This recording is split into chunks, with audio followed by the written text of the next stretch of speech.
अब आ गई रिपोर्ट, ठंड पै गई, जो मैंने कहा था वो सच निकला है। कम से कम have the courage to say कि हाँ मैंने सही कहा था।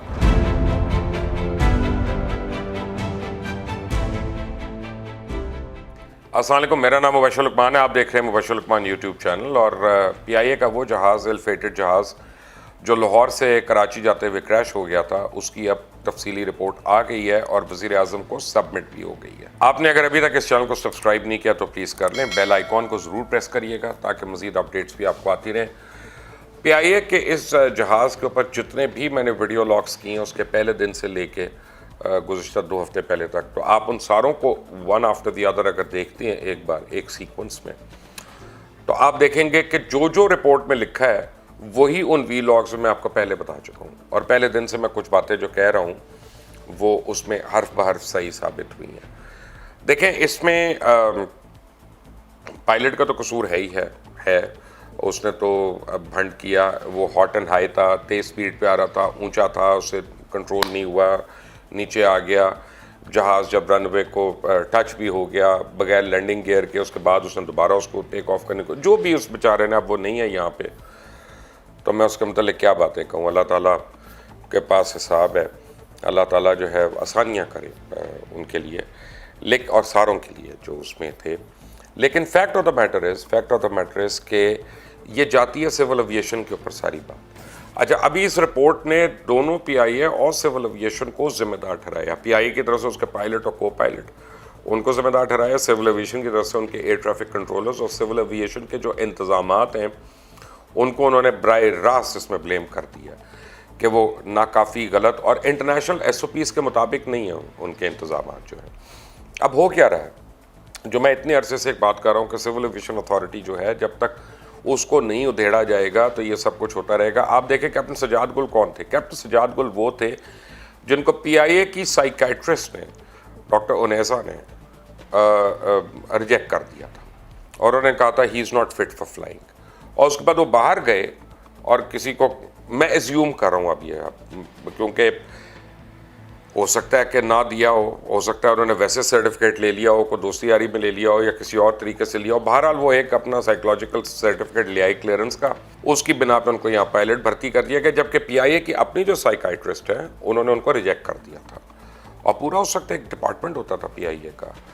तो अब तो PIA के जो साइकाइट्रिस्ट हैं वो भी पता नहीं चाइल्ड साइकाइट्रिस्ट है, मेरा ख्याल है उनका एविएशन से कोई तजुर्बा ही नहीं है उनको, और इसकी भी प्रोब होनी चाहिए कि वो कौन लोग हैं वहाँ पे। बहरहाल एयर ट्रैफिक कंट्रोलर जो है उसको पता ही नहीं था, अपने प्रोसीजर्स का नहीं पता था, उसको अपनी अथॉरिटीज़ का नहीं पता था, उसको ये नहीं पता था कि मैंने रोकना है, मैंने कैसे रोकना है, मैंने ऊपर से गो राउंड का कहना है। फिर उसने टावर को हैंड ओवर करना था कंट्रोलर ने, वो उसने हैंड ओवर नहीं किया।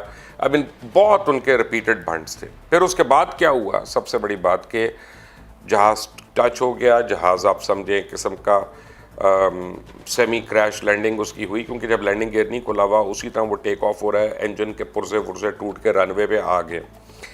अच्छा, जो प्रोसीजर है ना इंटरनेशनली वो ये है कि उसी वक्त एयर ट्रैफिक कंट्रोलर को रिलीव कर दिया जाता है, उसको अलग कर दिया जाता है, आप समझे उसको क्वारंटीन कर दिया जाता है, उसका साइकोलॉजिकल टेस्ट होना शुरू हो जाते हैं उसके सब कुछ, कि वो किस फ्रेम ऑफ माइंड में क्या है, क्योंकि एक हादसा हो गया उसकी शिफ्ट में और उसके साथ।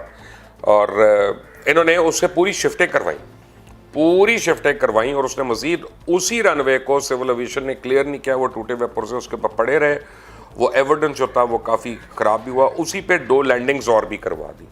यानी इसका मतलब है कि इनकमिंग और जहाज़ जो था उस दिन खुदा न खास्ता अगर उसके इंजन में चली जाती कोई चीज़ या कुछ हो जाता तो वो भीग गया था।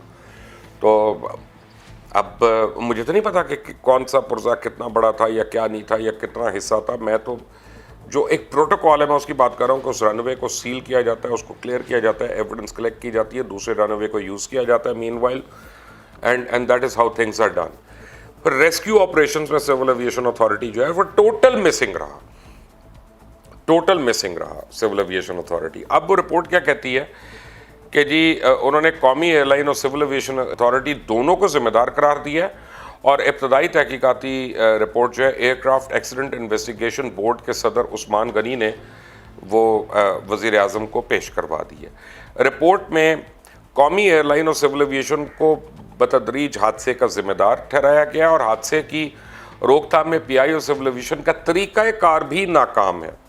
ये बिल्कुल सही है, क्योंकि ट्रेनिंग और ऑनगोइंग ट्रेनिंग और जो उसकी सारे प्रोसीजर्स की इम्प्लीमेंटेशन है वो इतनी कमज़ोर है सिविल एविएशन की तरफ से कि आप पीआईए को छोड़ दें, एयर ब्लू पे भी हो चुका है, भोजा पे भी हो चुका है, तो सारी एयरलाइनें गलत है। नहीं, एक्चुअली इसका मतलब है कि जो मदरशिप है ना हमारा, असल गड़बड़, असल जो वायरस है वो उस जगह पे है कि उसको जब तक नहीं ठीक करेंगे ये एयरलाइंस नहीं ठीक होंगी। अब इसमें ये भी वो कह रहे हैं कि शायद कोई टेक्निकल इशू भी हो और उसकी मज़ीद पुरजे जो हैं उन्होंने उसके ऊपर अब जांच पड़ताल हो रही है। हो सकता है कि लैंडिंग गियर ने कोई प्रॉब्लम की, हो सकता है किसी और चीज़ ने प्रॉब्लम की, हो सकता है कोई एवियोनिक्स में कोई प्रॉब्लम हो। आई मीन होने को तो अल्लाह रहम करे बहुत कुछ हो सकता है, लेकिन अभी उस चीज़ की पूरी तफसील जो है वो आ रही है। तो अभी तक जो इब्तदाई रिपोर्ट है उसमें एयर ट्रैफिक कंट्रोलर और पायलट दोनों को जिम्मेदार ठहराया, और वो कहते हैं कि दोबारा टेक ऑफ के दौरान इंजन फेल हुए। दोबारा टेक ऑफ नहीं करना चाहिए था, जब एक दफ़ा बेली पे आ गया तो उसको वहीं पे लैंड कराना चाहिए था। 9000 मीटर्स का ये रनवे था, 9000 मीटर के रनवे के ऊपर वो तब 4000 फुट के ऊपर 4000 के ऊपर या 4500 के ऊपर आके पहली बार टच कर रहा है, और एक इंजन हो रहा है, दूसरा इंजन हो रहा है 50 फुट के बाद, तो उसको वहीं पे बेली लैंड कर लेना चाहिए था। वो उसकी गलती, उसने जब वो टेक ऑफ किया उसके बाद कंट्रोलर ने दोबारा उसको 0180 यानी पूरा लेफ्ट पे घुमा दिया, जबकि सामने बिल्कुल उसके फैसल बेस थी एयरफोर्स की, उनका पूरा रनवे है बड़ा जिसके ऊपर C-130s लैंड होते हैं सारे, तो बड़ा रनवे है, तो उसको कुछ मुड़ने की ज़रूरत नहीं थी कहीं, और 17 मिनट फ्लाई जो करता रहा जिसके दौरान इंजन फेल हुए, उसको वो करने की ज़रूरत नहीं थी। अगर एयर ट्रैफिक और ये दोनों इन सिंक होते तो वो वहीं पे लैंड कर जाता, यूँ उतर सामने ही उतर जाता बड़े आराम से। ये मैं आपको बिल्कुल एक उसकी प्रैक्टिकल बात बता रहा हूँ। अब वो तो कहते हैं कि जी दोबारा पायलट को उड़ाना नहीं चाहिए था जहाज़, बिल्कुल सही कहते हैं। अच्छा, इसमें उन्होंने कहा रिपोर्ट में कि जहाज़ शुरू से ही तेज़ रफ्तार और ऊंचाई पे आ रहा था, जो मैंने आपका हॉट एंड हाई था, और लैंडिंग पोजीशन में भी आने के लिए जहाज़ की ऊंचाई मुकर्ररा हाइट से ज़्यादा भी, और फिर पहले नाकाम लैंडिंग के 12 घंटे तक जहाज़ के पुरजे रनवे पे मौजूद रहे। यानी आफरीन है सिविल एविएशन अथॉरिटी के ऊपर, इतने ये बेरहम और इतने नालायक लोग हैं इस सिविल एविएशन अथॉरिटी में कि जिसका जितना मातम किया जाए ना वो कम है। और वैसे आप इनसे बात कर लें तो अंग्रेज़ी बोल बोल के दिमाग ख़राब कर देंगे आपका, आपको बताते रहेंगे कि क्या करना है क्या नहीं होना और ये वो। कराची एयरपोर्ट पे शाहीन हैंगर के सामने जो है पीआईए के तैयारे के तबाहशुदा मलबे के जहाज़ के असली डिज़ाइन के मुताबिक उसका डायग्राम बनाया गया और खुसूसी जांच पड़ताल उसके हिसाब से की गई। अब उसी के पुर्जे लेके उनकी मज़ीद एग्जामिनेशन भी हो रही है।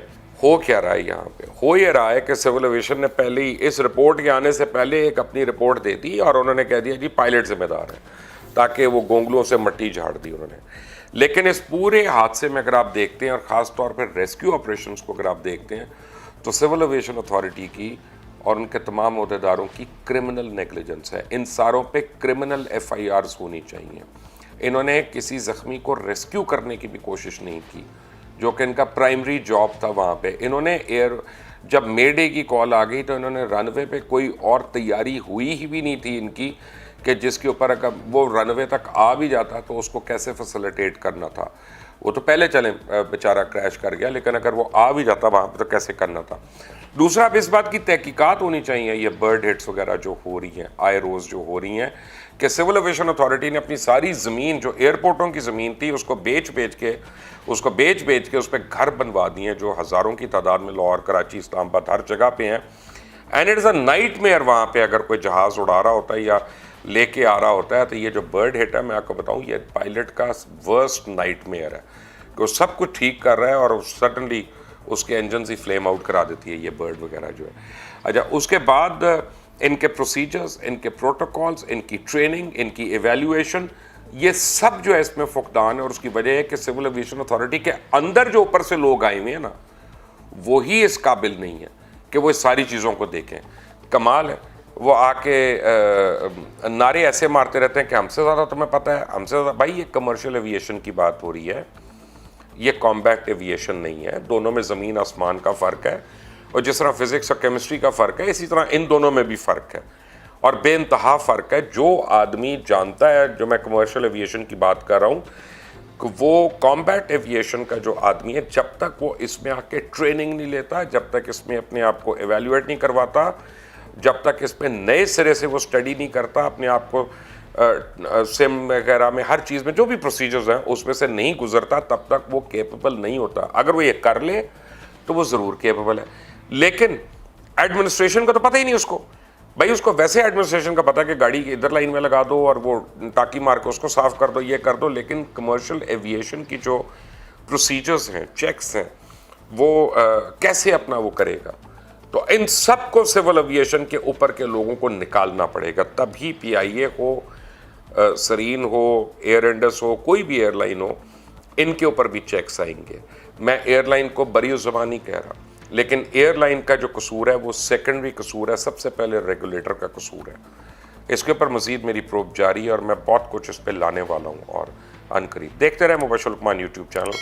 हाँ, एक बात मैं बता दूँ, सॉरी मैं याद आ गया मुझे, पैल्पा वालों इतना मुझे ताने देते हैं, मैं अब क्या नाम लूँ, मेरे दोस्त हैं पैल्पा में, कि ये हो गया वो हो गया, आप इसका वेट करते उसका वेट करते, आपको ये नहीं पता। अब आ गई रिपोर्ट, ठंड पै गई, जो मैंने कहा था वो सच निकला है। कम से कम have the courage to say कि हाँ मैंने सही कहा था। वो अपने एक तुमने वो जो कप्तान साहब जिनसे तुम वीलॉग करा रहे थे ना, उनको आगे कर करके वो तो खुद कारोबार कर रहे हैं, हर जगह पे वो अपने शीशे लेने जाते थे इम्पोर्ट, उस तरह अपनी फ़्लाइट लगवाते थे। ये तो कैरेक्टर है लोगों का जो पीआईए के अंदर आए हुए हैं।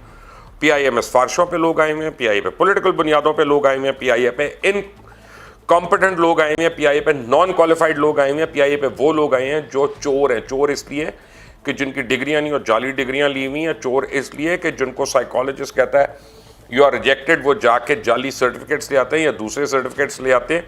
ये सब कुछ जो है ये चोरी के ज़ुमरे में मैं लिखूंगा।